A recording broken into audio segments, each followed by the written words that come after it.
vivos para Dios. Y en los capítulos 6, 7 y 8 de Romanos explican cómo se pone de manifiesto esta nueva vida que tenemos en Cristo, lo que significa estar en Cristo. Y esto, hermanos, es cómo debemos vivir cotidianamente, o sea, no nada más de vez en cuando, no solamente el domingo, no solamente días especiales, sino todos los días de nuestra vida debemos vivir mostrando, reflejando esa nueva vida que tenemos en Cristo. Por eso también recuerden lo que la Escritura dice en cuanto a que si alguno está en Cristo ya es una nueva criatura, somos una nueva creación. En esta tarde vamos a ver qué implica eso, qué significa esto, qué alcance tiene esto para nuestra vida actualmente. Dice John MacArthur en su comentario que hace precisamente a Romanos, dice: la vida que no está básicamente marcada por la santidad no puede pretender que posee la salvación. Un creyente profeso que desatiende persistentemente el señorío de Cristo y sus estándares de justicia con su desobediencia, no tiene argumentos para afirmar que ha sido salvado por Cristo. ¿Qué quiere decir esto, hermanos? Que nadie que esté viviendo desordenadamente puede decir que es salvo, porque la salvación se tiene que demostrar día a día, y es lo que vamos a ver ahora. Esto nos suena fuerte. Mira, ya el pastor está juzgando, el pastor ya está declarando que, pero no soy yo, hermanos, es la palabra de Dios la que enfáticamente dice: si hemos muerto al pecado, si ya hemos muerto con Cristo y resucitado con Cristo, ¿cómo pues vamos a seguir pecando? Dice el versículo 1 y 2 de Romanos 6. ¿Qué pues diremos? ¿Perseveraremos en el pecado para que la gracia abunde?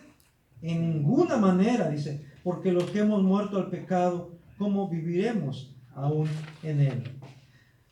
En primer punto que tenemos aquí, hermanos, es la imposibilidad del verdadero creyente para seguir pecando. El verdadero creyente, hermanos, está imposibilitado, o debe estar imposibilitado por Dios mismo, por el Espíritu Santo, por la palabra, para seguir pecando. No estamos hechos ya para pecar. Cristo nos hizo una nueva criatura, pero para que vivamos una vida de santidad delante de Él. Y claro, sabemos que eso no se logra de la noche a la mañana. Eso es todo un proceso. Lo que es la justificación es un acto de Dios. Pero después de la justificación comienza inmediatamente la santificación. Es algo que se sigue. La santificación se sigue a lo que es la justificación, lo que es la salvación. Por eso también, citando a MacArthur, dice, ahí utiliza o señala que el verbo que se utiliza para perseveraremos es epimeno, y alude al concepto de una persistencia habitual. Se emplea en ocasiones para referirse al hecho de que una persona se proponga vivir en cierto lugar y establecer allí su residencia permanente. Pablo no está hablando de la caída ocasional de un creyente en el pecado, como le sucede a veces a todo cristiano debido a la debilidad e imperfección de la carne. Él está hablando de pecar intencional y voluntariamente como un patrón de vida establecido. En otras palabras, hermanos, está diciendo MacArthur, y explica bien esto porque interpreta bien este verbo epimeno, perseveraremos. Dice, no debemos quedarnos estancados en el pecado, seguir revolcándonos en la inmundicia, porque ya Dios nos sacó de ahí. Que a veces caemos, no podemos negarlo, porque todavía estamos en este cuerpo, todavía estamos en la carne. Pero el pecado no debe ser nuestro modus vivendi, no debe ser nuestra forma de vida. Porque si es así, entonces, ¿qué estamos diciendo? ¿Qué está reflejando nuestra vida? Que no hemos sido redimidos, que no hemos sido rescatados de nuestra vana manera de vivir, que todavía permanecemos muertos en delitos y pecados. Por eso dice Pablo, no debemos perseverar en el pecado, no debemos continuar en el pecado, debemos de dejar esa vida de pecado, esa vida antigua que llevábamos antes de conocer a Jesús, antes de que viniera la palabra a nosotros, antes de que Cristo llegara a nuestra vida. Y también dice ahí que se utiliza el verbo en griego, por supuesto, megenoito, que quiere decir en ninguna manera, de ninguna manera. También se puede traducir literalmente. Esto no puede ser jamás. No puede ser, no es posible que digamos que hemos nacido de nuevo, que somos nueva criatura, que somos hijos de Dios y que sigamos viviendo igual que los demás que no tienen al Señor en su vida, en su corazón. Esto no puede ser, dice Pablo. Y es la locución más enérgica de la denegación y rechazo que hay en el griego en el Nuevo Testamento. Transmite cierta idea de enardecimiento frente al hecho de que pueda pensarse siquiera que una idea de esta clase pueda ser cierta. Hermanos, esto es, la palabra de Dios es muy clara en ese sentido, es muy fuerte para declarar esto. Entonces, y esto debe servirnos para que no nos engañemos a nosotros mismos, para que estemos conscientes de cómo estamos viviendo, porque claramente dice la Escritura en Juan 3:9, todo aquel que es nacido de Dios, ¿qué dice ahí? No practica el pecado, porque la simiente de Dios permanece en él. ¿Cuál es la simiente de Dios? El Espíritu Santo. El Espíritu Santo. Hace 8 días yo les decía, hermanos, que cuando hablamos de Adán o Cristo, en el capítulo 5, decíamos que todo ser humano, hombre, mujer, joven, niño, todo ser humano trae el ADN de Adán. Y junto con el ADN de Adán viene el pecado. Somos pecadores, aún desde el vientre de nuestra madre, aún desde nuestro nacimiento. Aún antes de hacer bien o mal, ya traemos el pecado, el germen del pecado en nuestra vida. Pero, hermanos, cuando Cristo viene a nuestra vida, cuando creemos en Cristo, Dios pone su ADN en nosotros. Nos hace sus hijos, nos hace nuevas criaturas. Y ese ADN, hermanos, es su Espíritu Santo, el Espíritu de Dios, el Espíritu de Cristo. Nos hace sus hijos. No solamente hace la declaración de que ahora somos ya sus hijos, sino que Él pone su Espíritu Santo en nosotros y de esa manera pone su ADN en nosotros. De esa manera Él pone su vida en nosotros y nos constituye, nos hace, nos transforma realmente ¿qué? En sus hijos, en sus hijos. Por eso todo aquel que es nacido de Dios no practica el pecado. Aquí, hermanos, debemos también aclarar, no estamos diciendo que el creyente o la creyente, la cristiana o el cristiano no peca ya no es pecador, ya no es pecadora. Ya es un santo viviente, en el sentido de que ya no practica ningún pecado, ya no vive, ya no sabe lo que es pecar. Porque también la Escritura dice, ¿verdad?, que si alguien dice que no tiene pecado, es mentiroso, es mentirosa. Y además de eso, está haciendo a Dios mentiroso también, porque dice Dios claramente que no hay justo ni aun uno. Sin embargo, está diciendo Juan, y aquí está diciendo claramente en 1 Juan 3:9, que todo aquel que es nacido de Dios, que ha nacido de nuevo, en quien mora el Espíritu de Dios, no practica el pecado habitualmente, no se desenvuelve en el pecado como pez en el agua, diríamos, que todavía peca, sí, pero cuando lo hace no está tranquilo, no está tranquila, porque sabe que no es ese su lugar, que no esa es la forma de vida que Dios quiere que lleve, porque sabe que no está en el lugar que debiera estar. ¿Y cuál es el lugar en donde debiera estar? En el camino de Dios, en la voluntad de Dios.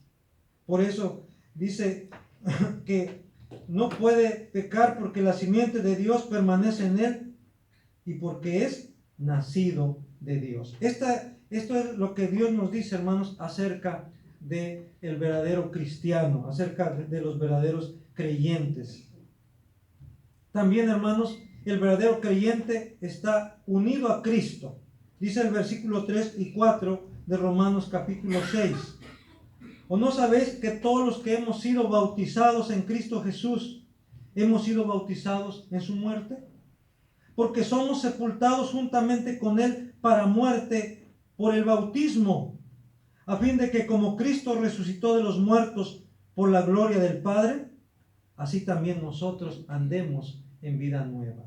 Jesucristo murió una sola vez y de una vez por todas al pecado, dice. Aunque Él nunca fue pecador, sin embargo, Él llevó nuestros pecados.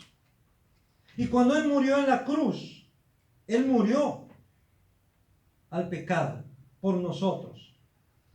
Para que nosotros también, juntamente con Él, dice, hemos muerto al pecado. Y el pecado ya no tiene ninguna autoridad sobre nosotros, ningún poder sobre nosotros. El Señor nos ha dado la victoria sobre el pecado. Pero alguien dirá, ¿y entonces cuando yo peco, cuando usted peca, qué está pasando? Esto parece una contradicción. Pero hermanos, a la luz de la palabra de Dios dice que cuando usted y yo pecamos,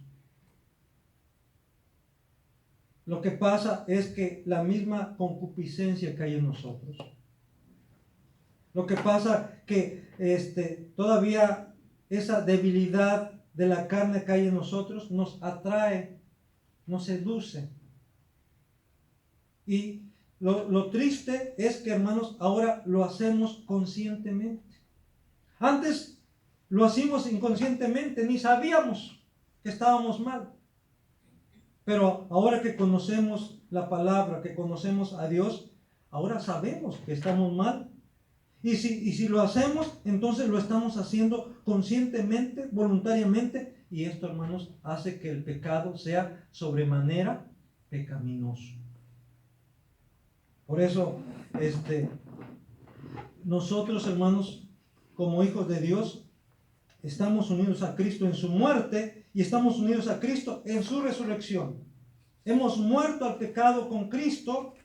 Y así como Cristo murió de una vez por todas al pecado, así también nosotros en Cristo hemos muerto de una vez por todas al pecado. Y así como Cristo resucitó de entre los muertos y ahora vive, si tú y yo estamos unidos a Cristo en su muerte, también estamos en su resurrección y ahora también estamos vivos en Cristo. Hemos resucitado a una nueva vida. Una vida conforme a la voluntad de Dios, conforme al corazón de Dios. Citando nuevamente a MacArthur, y lo cito porque él es un autor, un comentarista, un teólogo que es bautista, pero es un bautista reformado, un bautista calvinista. Pero él aún así aboga por el bautismo por sumersión, y aún así para él es importante el bautismo como cualquier otro bautista. Sin embargo, comentando aquí este pasaje de Romanos capítulo 6, dice, muchas personas interpretan el argumento de Pablo en Romanos 6 del 3 al 10 como si fuera una referencia al bautismo en agua.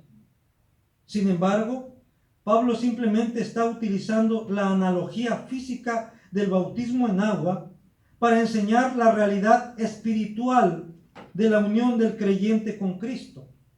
El bautismo en agua es la identificación externa de una realidad interna que consiste en la fe en la muerte y resurrección de Jesús. Pablo no estaba defendiendo la salvación por el bautismo en agua.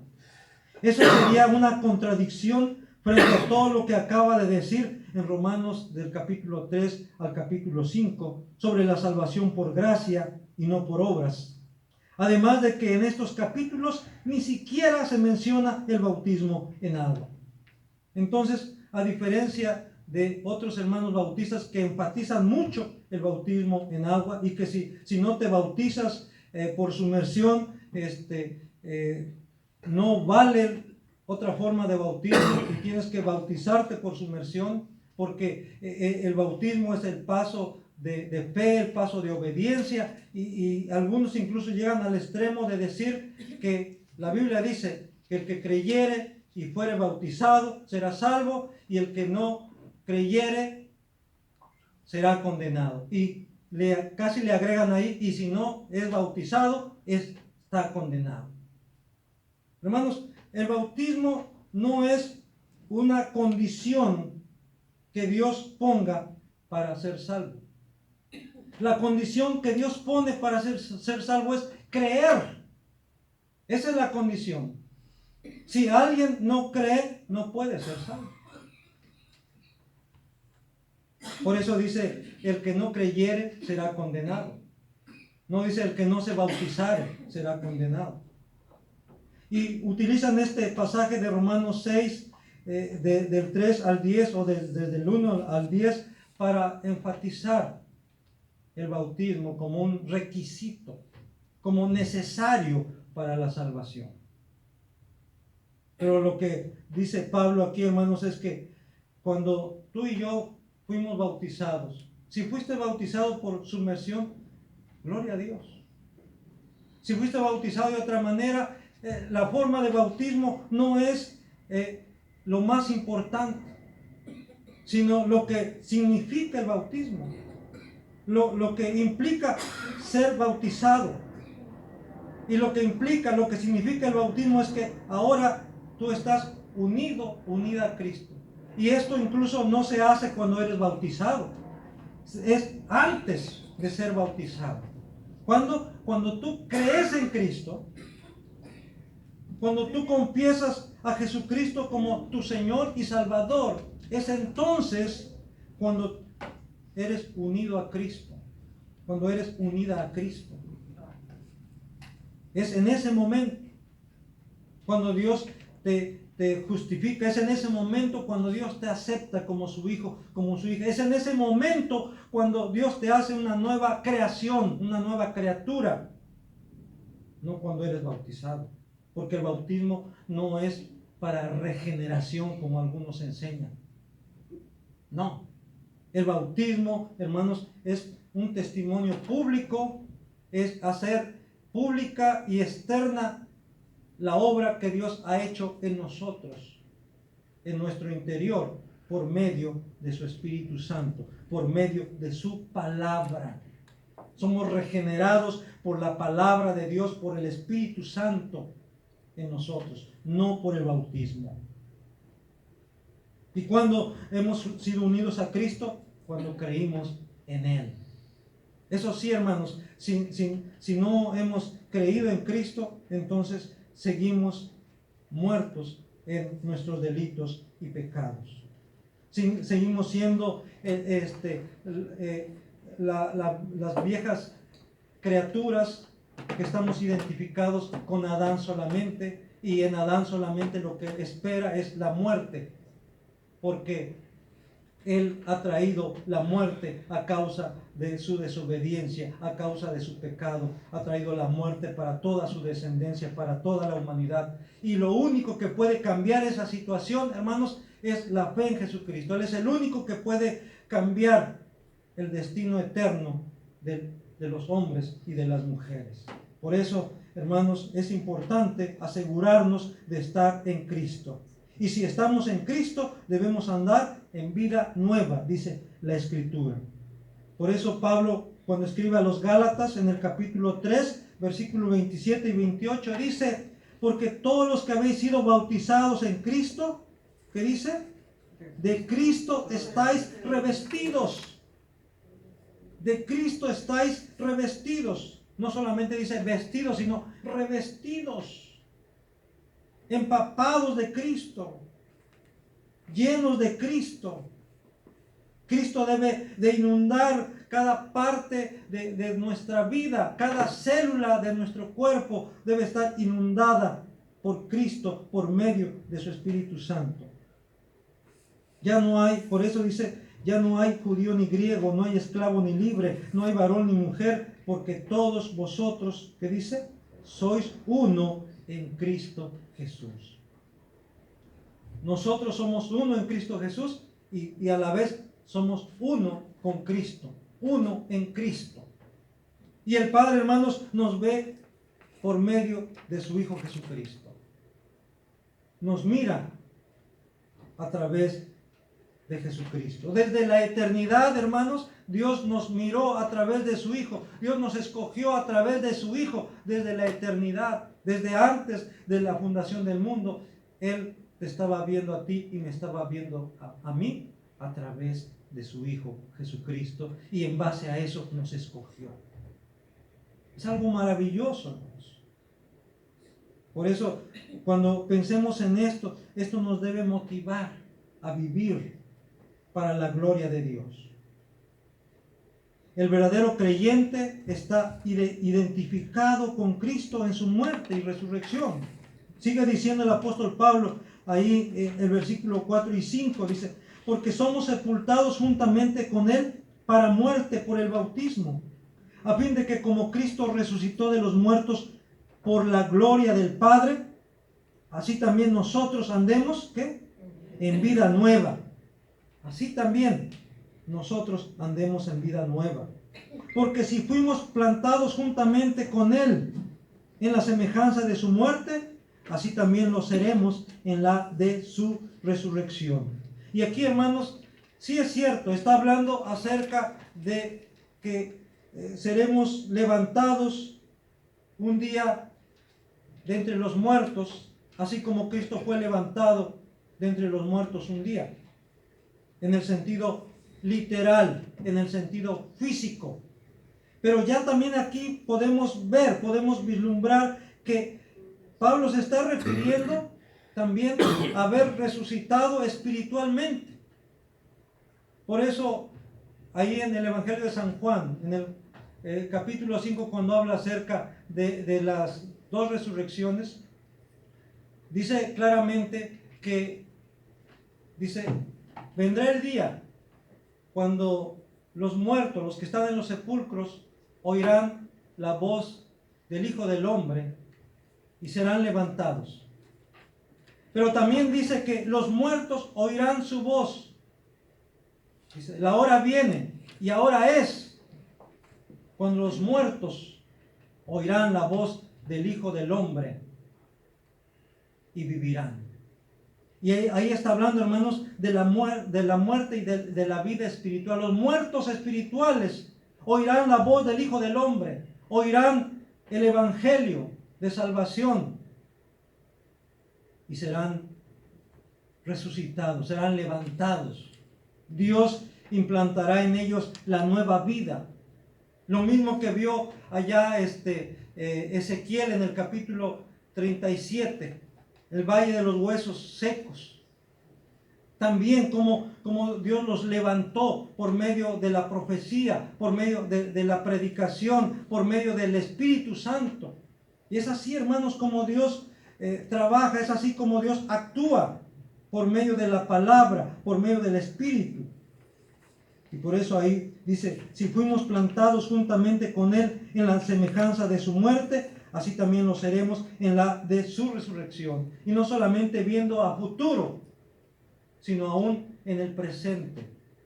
Hemos resucitado con Cristo a una nueva vida. Hemos sido levantados de entre los muertos por medio del poder de la palabra, por medio del poder del Espíritu Santo. Dice MacArthur, así como la resurrección de Cristo fue la consecuencia cierta de su muerte como el sacrificio por nuestro pecado, también la vida santa del creyente en Cristo es la consecuencia cierta de su muerte al pecado en Cristo. Hermanos, si realmente Cristo murió, ¿lo creemos? Amén. Amén. Entonces, si creemos que realmente Cristo murió, debes creer que tú moriste, que yo morí juntamente con Él. Y la siguiente pregunta es, ¿tú crees verdaderamente que Cristo resucitó? ¿Que fue algo real, algo histórico? Claro que sí. Entonces también es algo real y algo histórico, alguien diría algo escatológico, algo maravilloso, que también tú, de veras, ciertamente también resucitaste con Cristo a una nueva vida. Y así como la muerte ya no tiene poder sobre Cristo, el pecado ya no tiene poder sobre Cristo, también el pecado ya no tiene poder sobre ti. Ya no reine más el pecado, ya no obedezcan más al pecado, que el pecado ya no gobierne más tu vida, que ya no gobierne sobre tu cuerpo, sobre tus miembros. Ahora deja que sea Cristo, que sea su Espíritu quien gobierne sobre tu cuerpo, sobre tus miembros, sobre tu vida. Tienes el poder para hacerlo. Porque Dios te ha dado el poder, porque Dios nos ha dado el poder, nos ha dado su Espíritu. No hemos recibido el espíritu del mundo, el espíritu de cobardía, dice, sino de poder, de amor y ¿qué? Y de dominio propio. Ese es el Espíritu de Dios, ese es el Espíritu Santo. También otro autor, Harley Mowell, dice, algo que no debe pensarse es que el pecador acepte la salvación y después viva para sí mismo. Es una contradicción moral del tipo más grave y profundo. Hermanos, si decimos que somos cristianos, pero no estamos viviendo como Cristo, estamos contradiciéndonos. Esto no puede ser posible. ¿Por qué creen que le pusieron en Antioquía a los seguidores de Jesús cristianos? Cristianas. ¿Por qué creen? Porque vivían conforme a las enseñanzas de Cristo. Porque vivían como Cristo, porque reflejaban a Cristo en sus vidas, en su hablar, en sus acciones. Cuando Pedro iba siguiendo a Jesús, que lo llevaban prisionero, él se mantenía lejos, se quiso revolver ahí entre los soldados, entre los demás que iban ahí. Y cuando le dijeron, tú eres uno de ellos, porque hablas como ellos, porque hablas como alguien que conoce a Jesús. Hermanos, eso debiera decir la gente de nosotros, ¿verdad? Tú no me vas a engañar. Tú eres cristiana, tú eres cristiano, tú eres hermanita, tú eres hermanito, tú eres aleluya. ¿Por qué? Porque tu forma de ser, tu forma como hablas, tu forma como te comportas, ¿verdad? Eso me indica claramente que tú eres cristiano, que tú eres cristiana, que tú eres de los hermanos. Entonces es importante que reexaminemos nuestra vida a la luz de la palabra de Dios, no a la luz de los demás, no comparándonos con los demás, sino comparando nuestra vida con lo que dice la Escritura. Y algo que se pone de manifiesto aquí, hermanos, es que nuestro cuerpo de pecado, dice, ha sido destruido. Dice versículos 6 y 7. Sabiendo esto, que nuestro viejo hombre fue crucificado juntamente con él, para que el cuerpo del pecado sea destruido, a fin de que no sirvamos más al pecado, porque el que ha muerto ha sido justificado del pecado. Otra vez, hermanos, citando a MacArthur, dice viejo, aquí no es la traducción del término arcaios o archaus, de ahí viene de arcaico. ¿Le suena esto de arcaico? Algo viejo, que simplemente hace referencia a edad cronológica, sino a palmos, que se refiere a algo desgastado por completo e inútil, algo que, que solo sirve para ser echado fuera en el montón de desechos y que ya no sirve para los fines prácticos y que debe ser destruido. En otras palabras, nuestra vida como cristianos no es una vida vieja reestrenada, sino una vida nueva otorgada por Dios, que es la vida misma de Cristo. En otras palabras, hermanos, tú y yo no hemos sido, como dicen por ahí, remendados, parchados, reconstruidos. No. Hablando espiritualmente, hermanos, tú y yo hemos sido hechos nuevamente por Dios. No fuimos reconstruidos. No, hemos sido hechos de nuevo. Eso dice la palabra. Y por eso, hermanos, esto nos recuerda lo que Jesús dijo allá en Lucas 5, del 36 al 38. Les dijo el Señor Jesús también una parábola. Nadie corta un pedazo de un vestido nuevo y lo pone en un vestido viejo. Pues si lo hace, no solamente rompe el nuevo, sino que el remiendo sacado de él no armoniza con el viejo. Y nadie echa vino nuevo en odres viejos. De otra manera, el vino nuevo romperá los odres y se derramará, y los odres se perderán. Mas el vino nuevo en odres nuevos se ha de echar, y lo uno y lo otro se conserva. Hermanos, nosotros no somos vestidos remendados. Nosotros somos prendas nuevas, hechos por la mano de Dios, hechos por el Espíritu de Dios. Y esto, hermanos, es bien importante que lo entendamos. La Biblia dice, hermanos, que si alguno está en Cristo es una nueva criatura. No dice una criatura remodelada, rehecha, no. Una nueva criatura. No dice reparada, no dice remendada o recosida, no. Nueva, una nueva criatura.